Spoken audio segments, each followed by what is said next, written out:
Assalamualaikum warahmatullahi wabarakatuh. Halo semuanya. Perkenalkan, nama saya Nisrina Aufi Rahmafaira dengan nomor induk mahasiswa 2020-33114 dari kelas PGSD 3C. Di video kali ini, saya akan menjawab pertanyaan-pertanyaan ujian tengah semester mata kuliah keterampilan berbahasa Indonesia yang diampu oleh Bapak Irfai Fatur Rahman.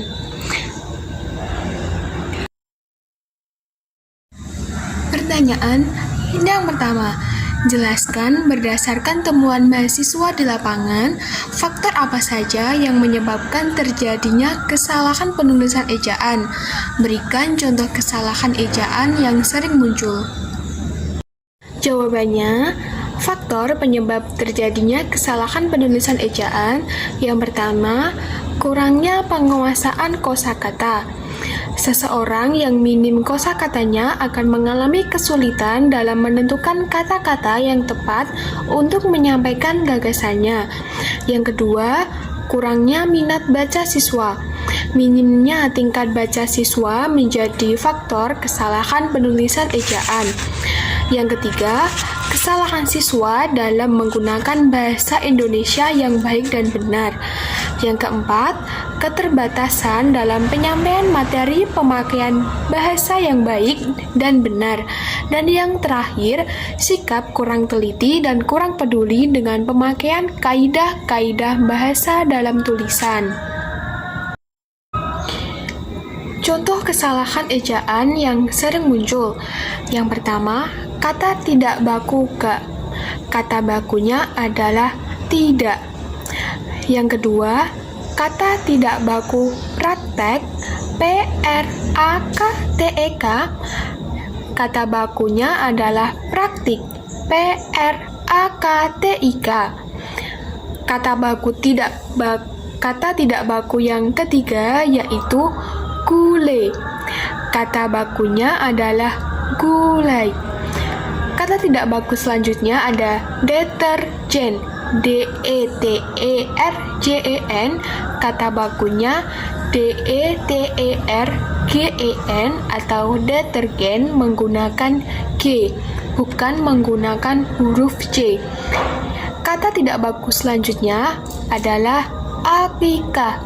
Kata bakunya adalah akikah menggunakan K, A-K-I-K-A-H. Selanjutnya, kata tidak baku service. Kata tidak baku service merupakan bentuk kata asing. Kata bakunya adalah service, S-E-R-V-I-S. Kata tidak baku selanjutnya adalah fotokopi, P-H-O-T-O-C-O-P-Y. Menurut Kamus Besar Bahasa Indonesia yang benar adalah fotokopi. Kata tidak baku selanjutnya adalah kata kos. Menurut Kamus Besar Bahasa Indonesia yang benar adalah indekos. Nomor 2. Bagaimana langkah membedakan kutipan langsung dan kutipan tidak langsung dalam proses pengutipan? Jelaskan dan berikan contohnya. Langkah membedakan kutipan langsung dan kutipan tidak langsung.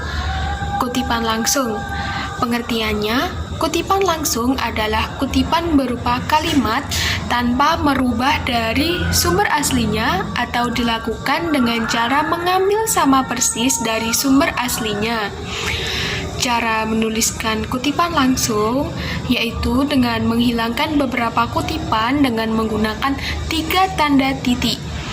Selanjutnya, nama penulisnya biasanya diletakkan di awal kalimat. Kutipan langsung mudah digunakan karena tidak memerlukan perubahan redaksi. Contoh yang saya berikan merupakan contoh menghilangkan beberapa kutipan dengan menggunakan 3 tanda titik. Contohnya, tombol shift merupakan satu dari sekian banyak tombol yang keberadaannya penting di keyboard. Tombol ini biasanya sering digunakan untuk membesarkan huruf.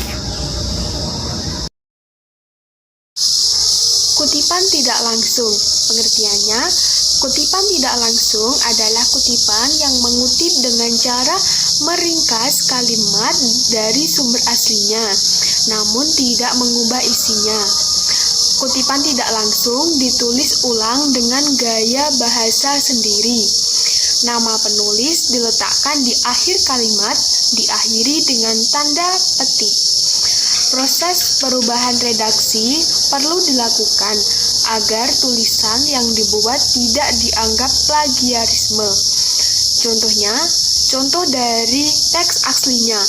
Tombol shift merupakan satu dari sekian banyak tombol di komputer yang keberadaannya cukup penting di keyboard. Tombol ini biasanya sering digunakan untuk membuat huruf kapital, membesarkan huruf, ataupun untuk pelengkap tombol shortcut yang memungkinkan kita untuk bisa membuat sebuah dokumen. Selanjutnya, kutipan tidak langsungnya yaitu dengan meringkas kalimat dari sumber aslinya. Tombol shift adalah tombol yang berfungsi untuk mempermudah penggunanya dalam menggunakan komputer yang dibutuhkan dalam pembuatan sebuah dokumen. Selanjutnya, pertanyaan nomor 3. Apa perbedaan dari biografi dan bibliografi? Jelaskan disertai dengan contohnya. Perbedaan dari biografi dan bibliografi. Yang pertama, biografi. Biografi adalah tulisan tentang kehidupan seseorang yang dapat dikatakan sebagai sebuah kisah riwayat hidup seseorang.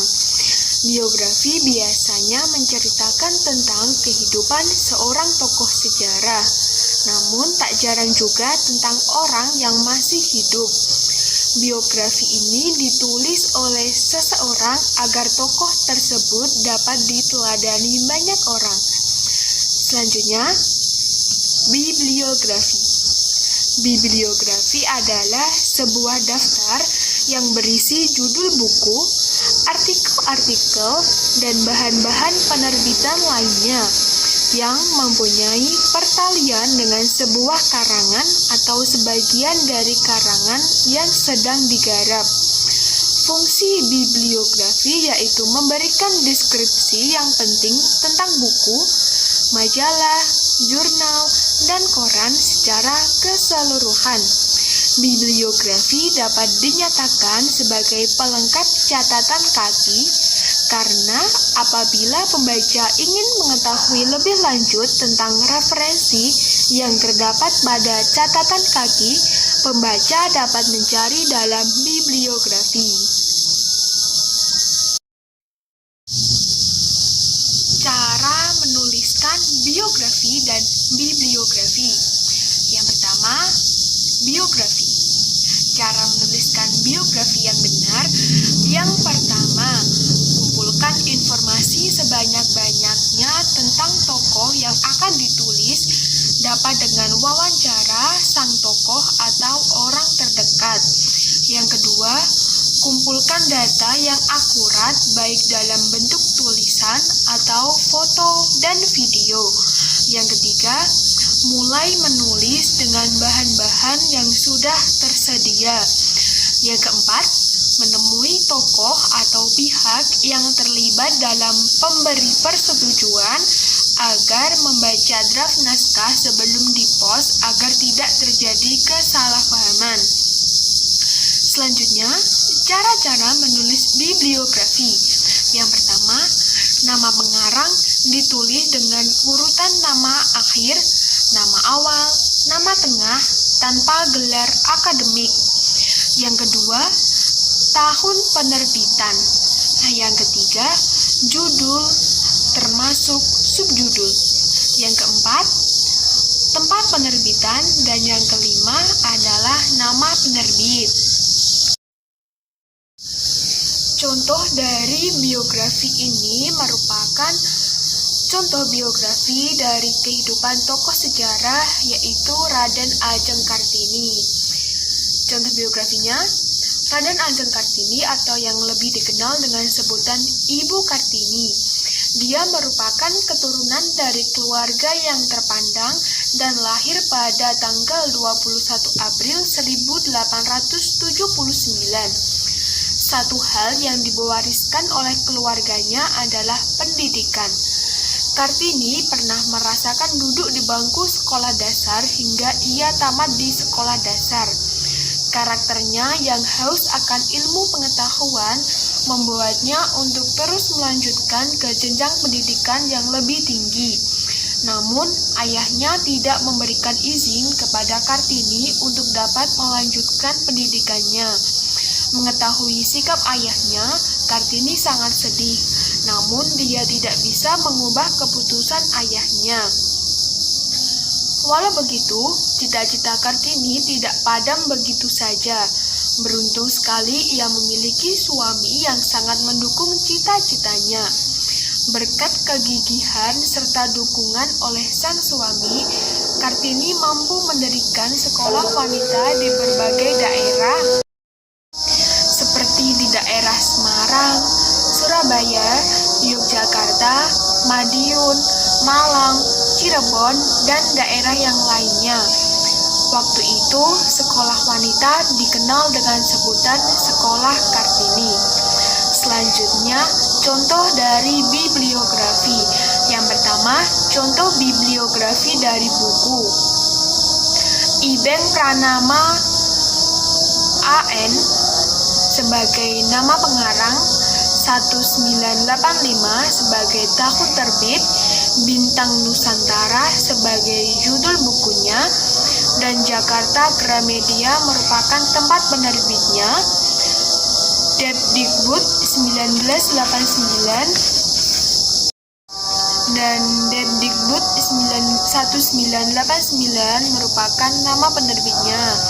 Selanjutnya, contoh bibliografi dari jurnal. Kanzunuddin Muhammad merupakan sebagai nama penulisnya. 2002 sebagai tahun terbitnya. Peran media massa bagi pariwisata merupakan nama judul bukunya. Gema Wisata merupakan nama penerbitnya. Selanjutnya, soal yang keempat.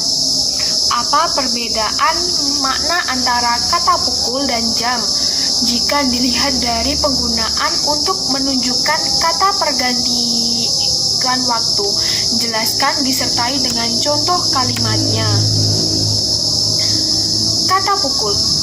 Kata pukul mengandung makna saat atau waktu. Kata tersebut dipakai saat menyatakan waktu tertentu dalam satu hari yang disertai jam dan menit. Kata pukul mengandung pengertian saat atau waktu yang tertentu. Contohnya, acara itu akan dimulai pada pukul 11 pagi. Yang kedua, kegiatan belajar mengajar di SD 2 Kelaling dimulai pukul 7. Dan yang ketiga, setiap pukul 19 penjual nasi goreng itu lewat di depan rumah.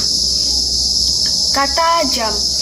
Kata jam menunjukkan makna, masa atau jangka waktu, ungkapan untuk waktu atau saat, dan benda petunjuk waktu. Kata jam sering juga disebut sebagai durasi. Kata jam seharusnya dipakai untuk menunjukkan masa atau jangka waktu. Contohnya, kegiatan belajar mengajar di SD 2 Kelaling berlangsung selama 7 jam sehari. 7 jam sehari merupakan durasi waktu. Yang kedua, perjalanan ke Surabaya menghabiskan waktu sekitar 5 jam. Dan setiap 6 jam sekali ia harus makan nasi. Soal yang kelima. Bahasa berdasarkan hakikatnya merupakan sistem bunyi bermakna. Jelaskan pernyataan tersebut dan apa kaitannya antara sistem bunyi bermakna dengan penggunaan bahasa. Bahasa itu berupa bunyi. namun spesifik terhadap bunyi-bunyi yang dihasilkan oleh alat ucap manusia. Misalnya manusia mengucapkan a, i, u, e, o. Bunyi tersebut disebut dengan font atau from, bunyi dari luar. Bahasa itu berupa bunyi. Bahasa merupakan seperangkat bunyi bersistem yang dikeluarkan oleh alat ucap manusia. Melalui sistem tersebut, bahasa dapat digunakan dan dipahami oleh sesama manusia. Nah, kaitannya sistem bunyi bermakna dengan penggunaan bahasa. Bunyi akan menjadi bermakna jika mengikuti pola kebahasaan yang telah disepakati masyarakat pemakai bahasa. Bahasa dinyatakan sebagai alat komunikasi oleh masyarakat pemakai bahasa. Selanjutnya, pertanyaan nomor 6. Mengapa sering terjadi kesalahan penulisan tanda baca koma? Jelaskan disertai 5 contoh kesalahan tersebut. Alasan terjadi kesalahan penggunaan tanda baca koma: yang pertama, kurang teliti, yang kedua, terburu-buru, dan yang ketiga, kurangnya pengetahuan tentang tanda baca, dan yang keempat, kurangnya minat baca untuk belajar tanda baca. Kesalahan penggunaan tanda koma. Contoh yang pertama, tanda koma diletakkan di tengah kalimat. Peralatan sekolah yang harus dibawa siswa adalah pensil, koma, buku, koma, penghapus, dan penggaris. Contoh itu merupakan contoh yang salah. Contoh yang benar, peralatan sekolah yang harus dibawa siswa adalah pensil, koma, buku, koma, penghapus, koma, dan penggaris. Contoh yang kedua, tanda koma dipakai untuk perbandingan kalimat. Lina merupakan seorang yang pandai, tetapi, koma, ia sangat pendiam ketika di kelas. Contoh tersebut merupakan contoh yang salah. Yang benar adalah Lina merupakan seorang yang pandai, koma, tetapi ia sangat pendiam ketika di kelas. Pembenarannya yaitu tanda baca koma diletakkan sesudah kata pandai dan sebelum kata tetapi. Contoh yang ketiga, tanda baca koma dipakai untuk pemisah artikel. Wah, dia memang sangat hebat. Pembenarannya, wah, koma, dia memang sangat hebat. Tanda baca koma dipakai pemisah partikel dalam bahasa Indonesia ada oh, ya, wah, aduh, dan sebagainya. Contoh yang keempat merupakan tanda baca koma dipakai untuk perbandingan kalimat. Wahana wisata itu sungguh menyenangkan, namun, koma, cukup berbahaya. Itu salah. Yang benar adalah wahana wisata itu sungguh menyenangkan, koma, namun cukup berbahaya. Dan yang terakhir, tanda koma dipakai untuk memisahkan petikan langsung.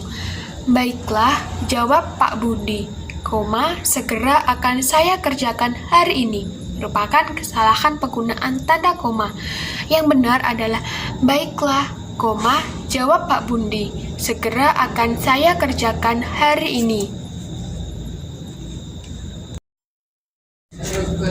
Pertanyaan nomor 7.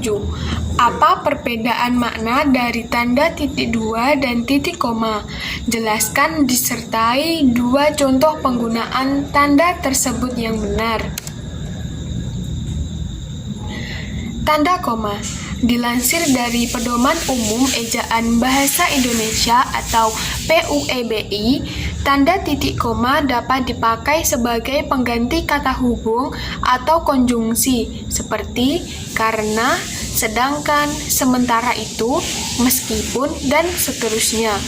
Untuk memisahkan kalimat setara yang satu dari kalimat setara yang lain di dalam kalimat majemuk. Contoh yang pertama, Tanda titik koma dipakai untuk memisahkan bagian-bagian perincian. Contohnya, penyusunan anggaran dasar, anggaran rumah tangga, program kerja, titik koma, data pendataan anggota, dokumentasi, dan aset organisasi. Contoh yang kedua, tanda baca titik koma dipakai untuk memisahkan kalimat setara yang satu dengan lain dalam kalimat majemuk. Contohnya, aku menyapu halaman, titik koma, Dila menyirami bunga, titik koma, Nafa menanak nasi. Tanda titik dua. Tanda titik dua tidak bisa menjadi pengganti konjungsi, tetapi dia memiliki sejumlah fungsinya sendiri. Antara lain, tanda titik dua dipakai pada akhir suatu pernyataan lengkap yang diikuti pemerincian atau penjelasan. Contoh yang saya tampilkan tersebut merupakan contoh tanda titik dua digunakan dalam naskah drama karena fungsinya sebagai pembatas sebelum dialog dan diletakkan setelah identitas si pembicara.